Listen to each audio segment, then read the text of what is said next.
Programme حالات حاضرہ دیکھنے والوں کی خدمت میں محبت برات سلام ناظرین، کل بہت ہی ایک خوبصورت بچہ اس دنیا سے چلا گیا اور بہت بڑی تعداد نے آپ نے دیکھا کہ نماز جنازہ لاہور میں ادا کی۔ کچھ شہروں میں آج بھی ہمارے پاس اطلاع تھی کہ غائبانہ نماز جنازہ ادا کی جائے گی، مگر اطلاع یہ ہے کہ وہاں پہ کئی جگہ پہ مشکلات کھڑی کی گئی گورنمنٹ کی طرف سے، طاقتور لوگوں کی طرف سے۔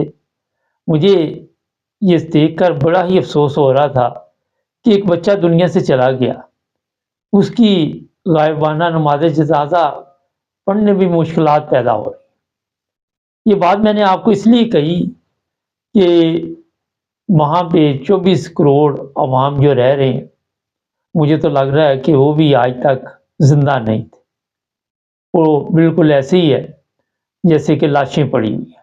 بڑے افسوس کے ساتھ مجھے کہنا پڑ رہا ہے۔ اگر میں آپ کو بتاؤں یہاں یورپ میں، تو یہاں پہ آزادی کس چیز کا نام ہے، آپ کے حقوق کیا ہیں، تو بڑی لمبی کہانی ہے، اس کا آپ کو یہ مختصر جواب دے دیتا ہوں کہ آپ کے بڑے بڑے لیڈر بھی یہاں آ کے رہنا پسند کرتے ہیں، ان کے بچے بھی یہاں پڑھنا پسند کرتے ہیں، اور علاج کے لیے وہ لوگ بھی یہاں پہ آتے ہیں۔ اور پاکستان کی جو اکثر تعداد ہے وہ کوشش کرتی ہے کہ یورپ میں آ جائیں، امریکہ چلے جائیں، کینیڈا چلے جائیں، تو ان کی زندگی سنور جائے گی، ان کے بچوں کی زندگی سنور جائے گی۔ تو یہ سارا کچھ اس لیے کیا جاتا ہے کہ یہاں پہ آپ کو آزادی ہے، مذہبی آزادی ہے، اور آپ ہر طرح سے آزاد ہیں، لیکن غیر قانونی کام نہ کریں۔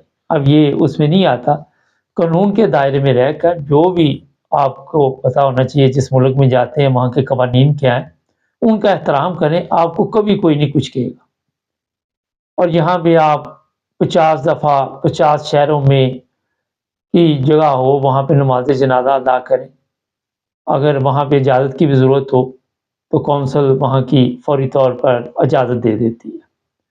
یہ لوگ مذہب کا احترام کرتے ہیں، کیونکہ یہاں پہ کوشش کی جاتی ہے کہ ہر ایک بندے کو آزادی ہونی چاہیے۔ مگر میں نے اس لیے آپ کو کہا کہ جو پاکستان میں لوگ رہتے ہیں، انہوں نے اپنے حقوق کے لیے کبھی، میرا خیال ہے کہ اس طرح توجہ نہیں دی۔ آج میں ایک کافی بوڑھا آدمی تھا، سوشل میڈیا پہ دیکھ رہا تھا، تو اس کو پوچھا کہ آپ ووٹ کس کو دیں گے؟ تو وہ کہنے لگا جی پہلے بھی نواز شریف کو دیا تھا، اب بھی نواز شریف کو ووٹ دیں گے۔ سوال یہ ہے کہ غلامی جب نسل در نسل چلتی ہے تو وہ پھر لوگ آزاد ہونا بھی پسند نہیں کرتے، وہ کہتے ہیں کہ ہم جس طرح چل رہے ہیں اسی طرح چلتے رہیں، بجائے اس کے کہ کوئی ایسا قدم اٹھائے جس کی وجہ سے۔ پھر ایک اور بڑا مسئلہ ہے وہاں پہ، ہمارے اندر اتحاد نہیں ہے، اتفاق نہیں ہے۔ یہ وکلاء دیکھ لیں کتنے دنوں سے تحریک چلا رہے ہیں، اور آج بھی میرے پاس یہ اطلاع ہے کہ وکلاء کو توڑنے کے لیے کافی رقم خرچ کی جا رہی ہے۔ ججوں کو اپنی مرضی کے فیصلے کروانے کے لیے کروڑوں روپے قرضے دیے جا رہے ہیں بغیر سود کے۔ سسٹم کو خراب کرنے کے لیے تمام وہ کام کیے جا رہے ہیں جو غیر قانونی ہیں، اور بتایا یہ جا رہا ہے کہ ہم آئین اور قانون کے لیے سب کچھ کر رہے ہیں۔ کتنے افسوس کی بات ہے۔ آپ اندازہ لگائیں کہ جس ملک میں آپ اپنی عبادت نہیں کر سکتے، اپنی نماز نہیں پڑھ سکتے، آپ اڑ کر کسی کا نماز جنازہ ادا نہیں کر سکتے، وہ ملک بھی یہ کہتا ہے کہ ہم آزاد ہیں۔ بے شمار وہاں پہ لوگ ہیں جن کو مذہبی نفرت کی وجہ سے قتل کر دیا جاتا ہے۔ وہ قتل کون کرتے ہیں؟ یہی عوام کرتے ہیں، کیونکہ عوام کو اتنا شعور ہی نہیں دیا گیا، اتنی عقل ہی نہیں دی گئی کہ سچ اور جھوٹ اور یہ چیزیں نہیں ان کو بتائی گئی۔ کیونکہ جب آپ کے سیاستدان صبح سے شام تک جھوٹ بولیں گے، مولوی جھوٹ بولے گا، آپ کا جو بھی دانشور ہے، صحافی ہے، وہ آپ کو آ کر جھوٹ بول کر بتائے گا کہ جناب یہ ہو گیا ہے، تو آپ نے پھر اس ملک میں، اس معاشرے میں جھوٹ اور سچ کی پہچان ختم ہو جاتی۔ یہاں بھی لوگ جھوٹ بولتے ہیں، مگر ایسے انی نہیں پڑی ہوئی جیسے وہاں پہ پڑی ہوئی ہے۔ یہ نہیں کہ یہاں پہ جھوٹ نہیں چلتا، بے شمار لوگ جھوٹ بولتے، لیکن میں تھوڑا سا بتا دیتا ہوں اس میں، جب ہم نئے نئے جرمنی آئے تھے، یہ 86 کی بات ہے، تو یہ لوگ بڑے سادہ تھے، اتنے تیز نہیں تھے۔ پھر ہم نے ان کو آ کے بتایا کہ جناب یہ تیزیاں ہوتی ہیں، یہ چیزیں ہوتی ہیں۔ ہمارے ایشین نے، عرب کنٹری کے لوگوں نے، انہوں نے آ کے پھر بتایا کہ آپ کیونکہ بہت سادہ ہیں اور بڑی اچھی زندگی گزار رہے ہیں، مگر ایسے نہیں، آپ کو ہم بتاتے ہیں کہ زندگی کیا ہے۔ یہ چیزیں اس لیے بتا رہا ہوں کہ جو یورپین لوگ ہیں، یہ بچے بھی کم پیدا کرتے ہیں، اب باہر سے ان کو لوگوں کی ضرورت بھی پڑتی ہے۔ یہ کوئی 5-10 سال بعد آپ دیکھیں گے کہ یہاں پہ گورے جرمنی میں ہو، ہالینڈ میں ہو، یہاں بھی ہو، بہت کم نظر آئیں گے۔ جس طرح لندن میں اگر آپ دیکھیں کچھ ایریا ایسے ہیں وہاں پہ گورا نظر ہی نہیں آتا، کم آتے ہیں، مطلب یہ ہوتا ہے۔ تو جناب یہ تیزیاں، یہ سب کچھ ہم نے جو اپنے معاشرے میں دیکھا، جو سنا، وہ یہاں آ کے پھر ہم نے تجربے کیے، پھر ان کو بھی سکھایا، کئی لوگوں کو ساتھ لگا لیے۔